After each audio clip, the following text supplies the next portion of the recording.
और अब रफ्तार से देखते हैं खबरें। संसद के बजट सत्र का दूसरा चरण शुरू हुआ। सत्र के पहले दिन लोकसभा में मोदी मोदी के नारे लगे। यूक्रेन मुद्दे पर कल विदेश मंत्री बयान देंगे।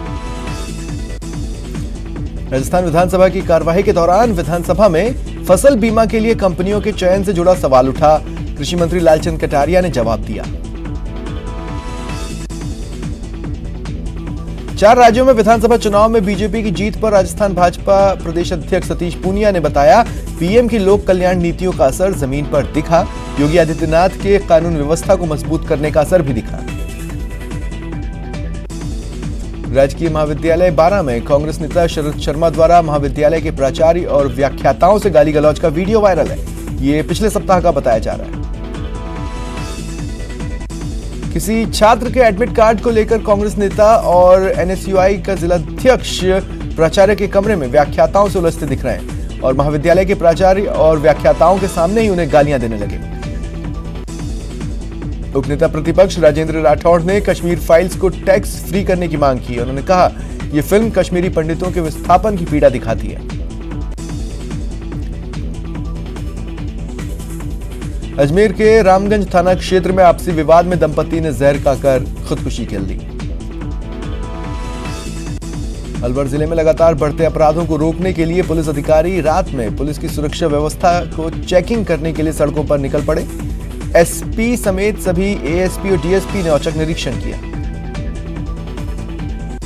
इस दौरान लापरवाही बरतने के आरोप में शिवाजी पार्क एसएचओ रामजीलाल समेत 5 पुलिसकर्मियों को लाइन हाजिर किया गया। पुलिस ने संदिग्ध लोगों से पूछताछ भी की। 800 से अधिक लोगों के चालान काटे गए।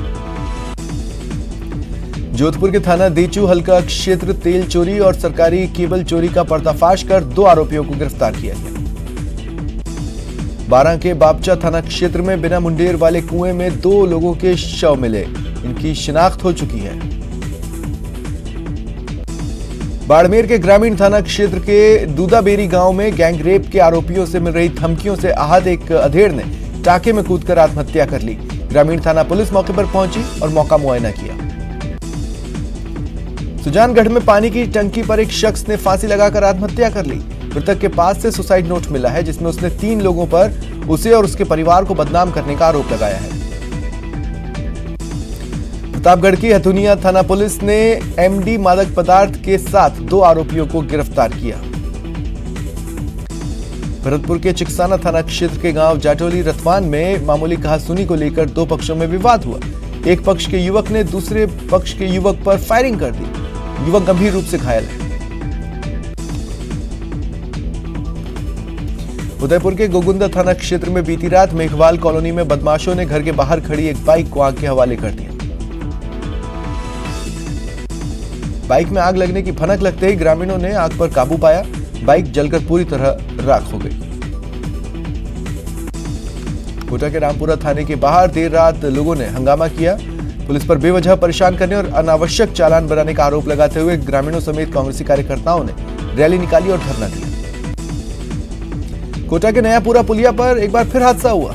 2 ट्रक भिड़ गए। रेलिंग तोड़ते हुए ट्रक पुलिया के किनारे पर लटक गया। दोनों ट्रकों के ड्राइवर घायल हुए हैं।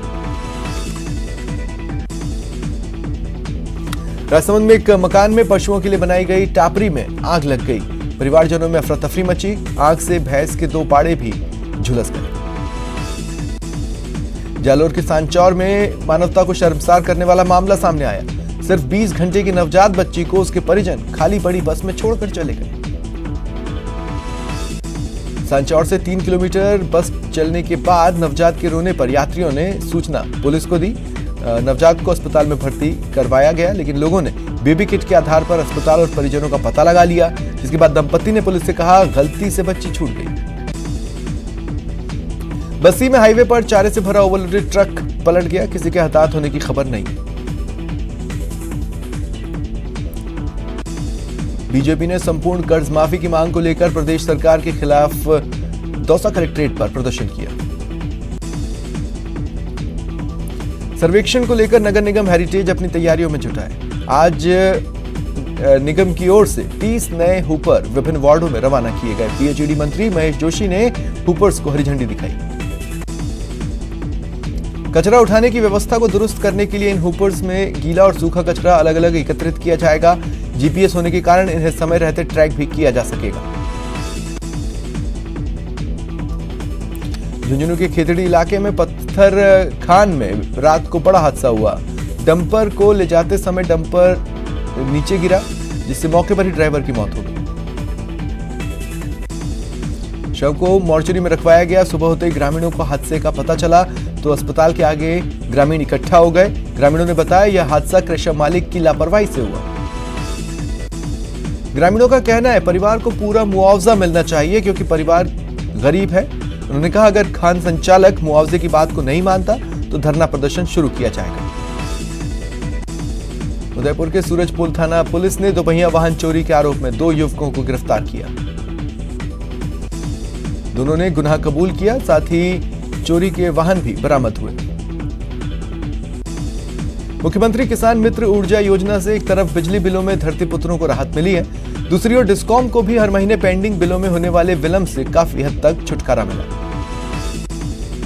राजसमंद जिले के नाथद्वारा श्री गुर्जर गौड़ समाज कार्यकारिणी की बैठक देर शाम नीलकंठ महादेव गुर्जर गौड़ समाज की हवेली सभागार में की गई।